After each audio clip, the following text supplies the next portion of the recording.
Boa tarde, boa noite, bom dia para todo mundo. Antes de começar a nossa reunião espírita, começamos pedindo a proteção de nosso Senhor Jesus Cristo e todos os espíritos de luz que venham nos ajudar a interpretar corretamente tudo aquilo que é captado pelo universo e que possamos expor nesse momento, a fim de que as pessoas que ouvirem despertem um pouco mais de interesse na evolução própria. Pai nosso que estais no céu, santificado seja o vosso nome. Venha a nós o vosso reino, seja feita a vossa vontade, assim na terra como no céu. O pão nosso de cada dia nos dai hoje, perdoai as nossas ofensas, assim como perdoamos os nossos ofensores. E não nos deixeis cair em tentações, mas livrai-nos de todo mal. Bom, eu sempre quis fazer a reunião sobre o Consolador, que é esse livro aqui, né? Que todo mundo já conhece, mas poucas pessoas conseguem interpretar. Eu acho esse livro ele fundamental para o direcionamento da gente na Terra, para a gente poder entender o que é certo e o que é errado. Muitas vezes as pessoas querem fazer em religiões, diversas religiões, partindo do princípio da Bíblia, só a Bíblia ou então o Evangelho. Mas eu acho que tem uma profundidade maior dentro deste livro, O Consolador, que faz com que a gente comece a entender que o lado espiritual não está tão longe assim como todo mundo imagina. Ele está dentro de cada um e todo dia a gente tem que colocar em prática. E esse livro, eu acho que todo mundo deveria ter em casa, ler pelo menos uma parte dele, para poder entender os sinais em que Jesus, quando ele esteve aqui, ele já mostrou esse sinal sutilmente. Ele não podia ser tão claro, porque as pessoas ainda não tinham compreensão de que existe a reencarnação. E se ele falasse sobre reencarnação naquela época, ele ia ser crucificado antes do tempo. Porque ele seria considerado um demônio em vez de Cristo. E hoje, graças a Deus, ao longo de todos esses anos, a gente evoluiu. Muitos espíritos de luz vieram passar informações através dos grandes médiuns, principalmente através de Chico Xavier. E a gente hoje pode estudar com mais tranquilidade e compreender o grande segredo de viver na Terra. Porque é apenas uma passagem, que a nossa essência mesmo é espiritual. E se todos nós tivéssemos a compreensão de que antes de mais nada, antes de ter dinheiro, antes de ter trabalho material, antes de ter aquela coisa física aqui na Terra, a gente tem que cuidar do espírito, muitas coisas estariam melhor. Certo? Então, vamos começar, como é hoje a primeira reunião em relação ao Consolador, vamos começar a ler. E qualquer dúvida, quem quiser perguntar, pergunta. E se alguém que está nos ouvindo quiser pedir mais informação, a gente passa, tá bom? Definição. Na reunião de 31 de outubro de 1939, no Grupo Espírita Luiz Gonzaga, de Pedro Leopoldo, um amigo do plano espiritual lembrou os seus componentes a discussão de temas doutrinários por meio de perguntas nossas à entidade de Emmanuel, a fim de ampliar-se a esfera dos nossos conhecimentos. Consultado sobre o assunto, o Espírito Emmanuel estabeleceu um programa de trabalho a ser executado pelo nosso esforço, que foi iniciado pelas duas questões seguintes: apresentando o Espiritismo na sua feição de Consolador prometido pelo Cristo, 3 aspectos diferentes: científico, filosófico, religioso. Qual desses aspectos é o maior? Podemos tomar o Espiritismo simbolizado desse modo, como um triângulo de forças espirituais. A ciência e a filosofia vinculam à Terra essa figura simbólica, porém a religião é o ângulo divino que a liga ao céu. No seu aspecto científico e filosófico, a doutrina será sempre um campo nobre de investigações humanas, como outros movimentos coletivos de natureza intelectual, que visam ao aperfeiçoamento da humanidade. No aspecto religioso, todavia, repousa a sua grandeza divina por constituir a restauração do Evangelho de Jesus Cristo, estabelecendo a renovação definitiva do homem para a grandeza do seu imenso futuro espiritual. A fim de intensificar os nossos conhecimentos relativamente ao tríplice aspectos do Espiritismo, poderemos continuar com as nossas indagações? Podereis perguntar, sem que possamos nutrir a pretensão de vos responder com as soluções definitivas, embora cooperemos convosco da melhor vontade. Ou seja, Emmanuel, essas perguntas foram feitas para Emmanuel, você podia perguntar tudo para ele. Ele falou que responderia, mas não saberia se iria agradar com as respostas, porque talvez, pois a gente até percebe, assim como Cristo na época não pôde ser tão claro, ele também tem muitas questões que ele não será tão claro. A gente aqui vai ter que estudar mais. Aliás, é pelo amparo recíproco que alcançaremos as expressões mais altas dos valores intelectivos e sentimentais. Além do túmulo, o espírito desencarnado não encontra os milagres da sabedoria e as novas realidades do plano imortalista, transcendem aos quadros do conhecimento contemporâneo, conservando-se numa esfera quase inacessível às cogitações humanas, escapando, pois, às nossas possibilidades de exposição em face da ausência de comparações analógicas, único meio de impressão de valores restritos da mente humana.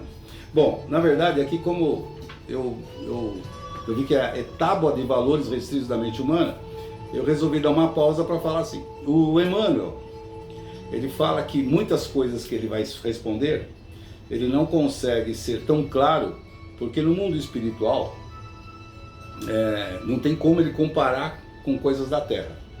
Bem diferente. Então não dá para ser tão claro, a pessoa não ia compreender. Bom, vamos passar para primeira parte, que isso aqui é só para ter uma ideia do que como Emmanuel resolveu se basear para poder começar essas informações. Primeira pergunta: tem o Espiritismo absoluta necessidade da ciência terrestre?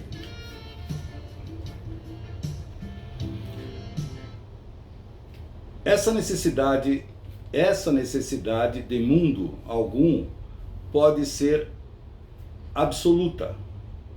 Vou repetir a pergunta, para depois faz o corte e passa para frente. Tem o Espiritismo absoluta necessidade da ciência terrestre? Essa necessidade, de modo algum, pode ser absoluta. O concurso científico é sempre útil, quando oriundo da consciência esclarecida e da sinceridade do coração. Importa considerar, todavia, que a ciência do mundo, se não deseja continuar no papel de comparsa da tirania e da destruição, tem absoluta necessidade do Espiritismo, cuja finalidade divina é a iluminação dos sentimentos na sagrada melhoria das características morais do homem. Aqui, o Emmanuel já dá uma coisa bem dura na ciência humana, naquela coisa do cientista, dos médicos da Terra. Ele deixa bem claro que infelizmente, os médicos na Terra, ou cientistas de maneira geral, eles seguem uma linha egoísta, uma linha só de fama, uma linha de eu vou descobrir isso porque eu vou ficar famoso, eu vou fazer isso porque eu vou ganhar dinheiro. E foi o que Emmanuel falou. Enquanto a ciência não se equiparar ou não trabalhar junto com o Espiritismo, Não adianta. Não vai resolver. Isso ele já falou em 1939. Hein? Segundo, se conhecermos a química, a física, a biologia, a psicologia e a sociologia como as 5 ciências fundamentais, qual será a posição da ciência da vida em relação às demais? A química e a física, estudando a ação íntima dos corpos, suas relações entre si e as suas propriedades constituem a catalogação dos valores da ciência material. Ou seja, a química e a física, elas trazem uma ideia de como é formado a vida na Terra. Perfeito? A psicologia e a sociologia, examinando a paisagem dos sentimentos e os problemas sociais, representam a tábua de classificação das conquistas da ciência intelectual. Que é aquela coisa, vamos descobrir como é que funciona a ciência na parte mental. No centro de todas no centro de todas está a biologia, significando a ciência da vida em sua profundeza, revelando a transcendência da origem, o espírito, o verbo divino. Até agora, a biologia está igualmente encarcerada nas escolas materialistas da Terra, porém, nas suas expressões mais legítimas, envolverá para Deus como as suas demonstrações sublimes, comprimindo-nos reconhecer que mesmo na atualidade, seus enigmas profundos são os mais nobres apelos à realidade espiritual e ao exame das fontes divinas da existência. O Emmanuel ele mostra aqui que a biologia é a ciência que está mais ligada ao mundo espiritual, mais a Deus, e mais as pessoas teimam ainda em trazer a biologia para o mundo material. Ou seja, ela se aprofunda muito na ciência perto de Deus, mas estão trazendo para cá. Eles encerram, em vez de se aprofundar nesse lado, eles trazem para o lado na Terra. Lado na Terra. Terceira pergunta. No campo da química, as forças do plano espiritual auxiliam o homem terrestre? No campo da química, as forças do plano espiritual auxiliam o homem terrestre? A resposta.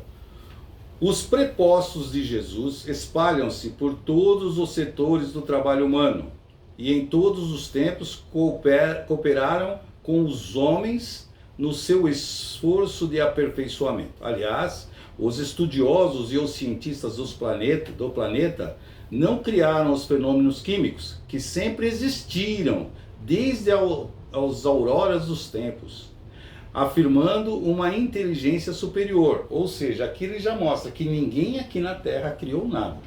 Não existe criação e não existe assim, eu inventei tal coisa. Não. Tudo já existe.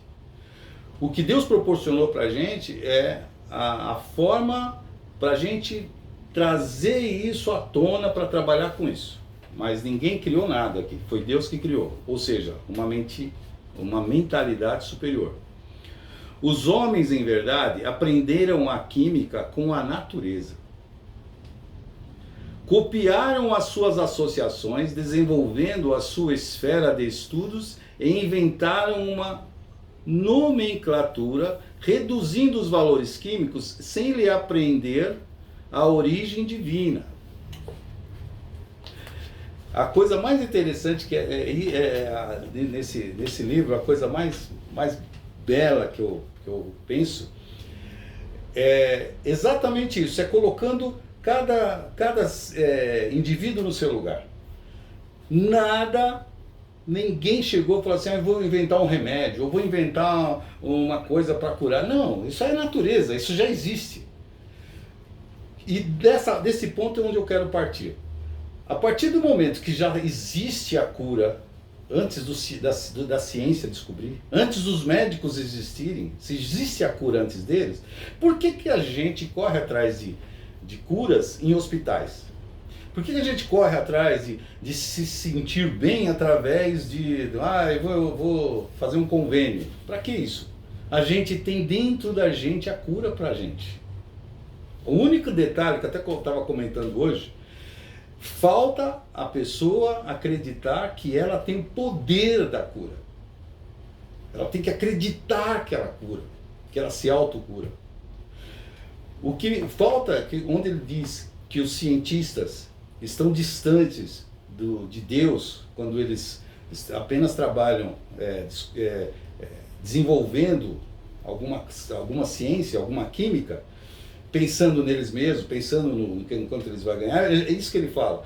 Porque se ao invés de a indústria farmacêutica falar que a gente pode se curar, ela não quer que a gente se cure. Ela quer que você compre o remédio. Ela quer que você saiba que você, de repente, aquelas doenças raras, você tem que pagar milhões para trazer o remédio. Agora, que Deus é esse injusto, que a pessoa tem uma doença rara e ela teria que ser milionária para se curar? Que Deus injusto é esse?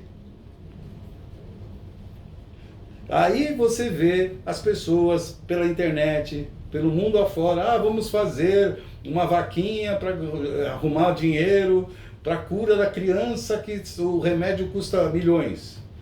Meu Deus! Aí, como disse Jesus para Pedro, ó homens de pouca fé, por que vocês creem tão pouco? Acreditem! Aí, outra coisa, a pessoa de repente ela tem um mal-estar, e às vezes o mal-estar ele é oriundo de inimigos do bem, que pode até ser no campo espiritual, são espíritos umbralinos, e eles chegam com essa intenção perto de alguém que não tem nada e faz com que as pessoas sintam tudo aquilo que ela sente. A revolta, a raiva, a dor, a angústia, a vontade de se matar. Aí vai tomar remédio para depressão, vai tomar remédio para curar a cabeça. E não é ela o problema. É a falta de fé. É aquela coisa que falta, o combater. Você fala assim, isso não me pertence, isso não faz parte de mim, eu sou uma criatura perfeita feita por Deus. A partir do momento que você ganha essa força, auto-força, que você tem certeza que você é uma criatura que Deus te quer aqui, saudável, para começar. Deus quer todo mundo saudável, porque é importante para Ele que a gente esteja bem, para a gente ajudar aqueles mais necessitados, aqueles que estão com a cabeça mais frágil, com a fé mais frágil. Então, quanto mais essa informação que a gente está recebendo passar adiante, mais saudável deixaremos as pessoas. O mundo ficará mais saudável. Então, hoje, como foi a primeira aula, e eu sei que tem gente que está querendo, precisa sair, então a gente vai terminar por aqui, mas se vocês quiserem perguntar alguma coisa, na próxima vez a gente responde, e aqui, se alguém for assistir o vídeo, estiver assistindo, quiser perguntar, é só passar um e-mail que a gente vai deixar depois no vídeo, e podem perguntar, tá bom? Vamos fazer a oração de encerramento e boa noite a todos. Boa noite. Ó Pai amado, que a vossa luz infinita clareie todos aqui presentes, e aqueles que forem ouvir esse vídeo, sintam nesse momento o seu tocar no coração. Que sejam curadas aquelas pessoas que acreditaram nessas palavras e que se conscientizem daqui para frente que o Senhor é o caminho, é a verdade e a vida. Pai amado, agradecemos também aos espíritos de luz que nos ajudaram, nos auxiliaram a interpretar corretamente todas essas lições. E aqueles espíritos que ainda se desencontram do caminho, que possam encontrar a luz e se acharem para sempre. Pai nosso que estais no céu, santificado seja o vosso nome, venha a nós o vosso reino, e seja feita a vossa vontade, assim na terra como no céu. O pão nosso de cada dia nos dai hoje, perdoai as nossas ofensas, assim como nós perdoamos a quem nos tem ofendido, e não nos deixeis cair em tentações, mas livrai-nos do mal. Muito obrigado.